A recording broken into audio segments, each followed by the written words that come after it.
ये एक पुस्तक है जिसका नाम है आयुर्वेद सार संग्रह, जिसके पेज नंबर 128 पर ये लिखा हुआ है कि पित्त की थैली में होने वाली पथरी को कैसे निकाला जा सकता है। पित्त की थैली में पथरी यानी गॉल ब्लैडर स्टोन यदि किसी को हो जाती है तो डॉक्टर सीधी सलाह देते हैं इसका ऑपरेशन करवाया जाए, क्योंकि इसके अंदर से पथरी निकालने का कोई रास्ता नहीं है। इस पुस्तक में साफ स्पष्ट शब्दों में 128 नंबर पेज पर लिखा है कि यदि पित्त की थैली में यानी पेट में दर्द हो, पित्ताशय में दर्द हो, पित्त की थैली में लीवर के छोटे छोटे कण पहुंच गए हों या फिर पित्त की थैली में पथरी हो गई हो, तो उसको बाहर निकालने के लिए आपको क्या करना चाहिए। नमस्कार मित्रों, वंदे मातरम, जय सिया राम, जय गौ माता की। आप सभी का स्वागत है आपके अपने YouTube चैनल गोवर्धन में। हम यहाँ जो भी कोई जानकारी आपके साथ साझा करते हैं उसको पहले प्रयोग करते हैं और प्रयोग करने पर हमें अच्छे रिजल्ट मिलते हैं तो आपके साथ साझा करते हैं। हमारा आज का विषय है, यदि किसी के पित्त की थैली में पथरी है, गॉल ब्लैडर स्टोन है, तो उसको कैसे निकाला जा सकता है। और कुछ लोगों के ये प्रश्न होते हैं कि ये नुस्खा हमारे पास कहाँ से आए, तो मैं उनको बता देता हूँ। एक पुस्तक है जिसका नाम है आयुर्वेद सार संग्रह है। क्या नाम है? आयुर्वेद सार संग्रह, जिसके 128 नंबर पेज पर ये पूरी डिटेल में दिया गया है कि कैसे पित्त की थैली में पथरी बनती है और कैसे उसको निकाला जा सकता है।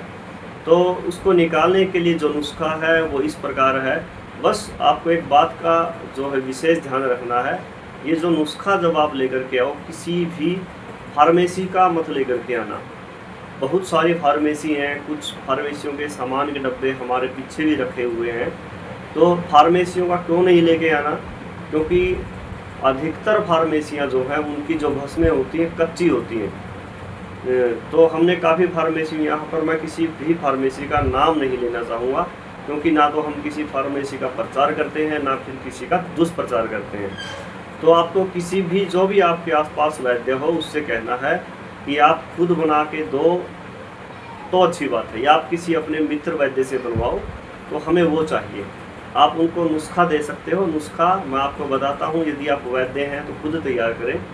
तो आपको ज़्यादा कुछ नहीं करना है, आपको करना है एक तो ताम्र भस्म, जो तांबे को भस्म करके बनाई जाती है, ताम्र भस्म, वो 20 ग्राम लेनी है। और 20 ग्राम कपर्दक भस्म यानी कौडियों की भस्म, जो कौडी होते हैं ना जिसमें पहले ये खेलते थे शतरंज वगैरह, वो कौडी, शतरंज तो अलग चीज़ है, ये चौसर में जो कौडियाँ होते थे, और आपने एक सुना भी होगा कि कौडियों के भाव, तो वो जो कौडी होती है उस कौडी से एक भस्म बनती है जिसको बोलते हैं कपर्दक भस्म। तो 20 ग्राम कपर्दक भस्म, 20 ग्राम ताम्र भस्म, ये दोनों भस्में जो है लेकर के आओ, इनको मिला के रख लो और अच्छी तरह से मिलाओ। फिर आपको क्या करना है, दो रत्ती दोनों मिक्स होने के बाद 2 रत्ती सुबह, 2 रत्ती शाम को, खाना खाने से कम 1 घंटे पहले। यदि आप खाना खाने के बाद इसका प्रयोग करना चाहोगे तो ये भस्म आपको उल्टी लगवा देगी। तो खाना खाने के बाद इसका प्रयोग नहीं करना है, खाना खाने से पहले प्रयोग करना है। तो इसको 2 चीज़ों का जो है इसका अनुपान बनता है। अनुपान कहते हैं आयुर्वेद में किस चीज़ के साथ ली जा सकती है। पहला है करेला, समझते हो, करेले की बेल होती है और उस बेल के जो पत्ते होते हैं, करेले की बेल के पत्तों के रस में इसको लेते हो तो बड़ी जल्दी निकल जाती है। ये असंभव सी प्रक्रिया हो जाती है कि सबको नहीं हो पाता। और दूसरी बात जो है, कुछ समय ऐसे होते हैं जिस समय पर ये चीज़ नहीं मिलती।